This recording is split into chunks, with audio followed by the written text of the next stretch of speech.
নদীতে কোরাল হারানো সেই সৎ কাঠুরে অনেকদিন পর তার স্ত্রীকে নিয়ে বনে ঘুরতে গেল। এদিকে কাঠুরের স্ত্রী সেই নদীটিকে দেখতে চাইলো এবং নদীর ধারে গিয়ে হঠাৎ করে সে নদীর পানিতে পড়ে গেল আর ডুবে গেল। এদিকে কাঠুরেও কান্না শুরু করলো। তার কান্না শুনে আবারও জলপরি উঠে এলো এবং পানি থেকে অতি রূপবতী রাজকন্যার মতো সুন্দরী একটা মেয়েকে তুলে বলল, এটাই কি তোমার স্ত্রী? তখন কাঠুরে বলল, হ্যাঁ এটাই আমার স্ত্রী। তখন জলপরি বলল, ভালো করে দেখে তারপর বলো। এবারও কাঠুরে বলল, আর দেখতে হবে না, এইটাই আমার স্ত্রী। তখন জলপরি বলল, আগের বার তোমার সততা দেখে আমি মুগ্ধ হয়েছিলাম, কিন্তু এবার তুমি এটা কি করলে?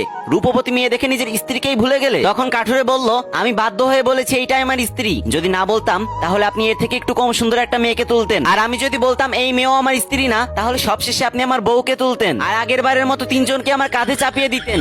এজন্য আমি প্রথমবারই বলেছি এটাই আমার স্ত্রী। পরি সাহেবা, আমি নিতান্তই গরিব মানুষ, তিনটা বউ পালবো কিভাবে বলেন তো?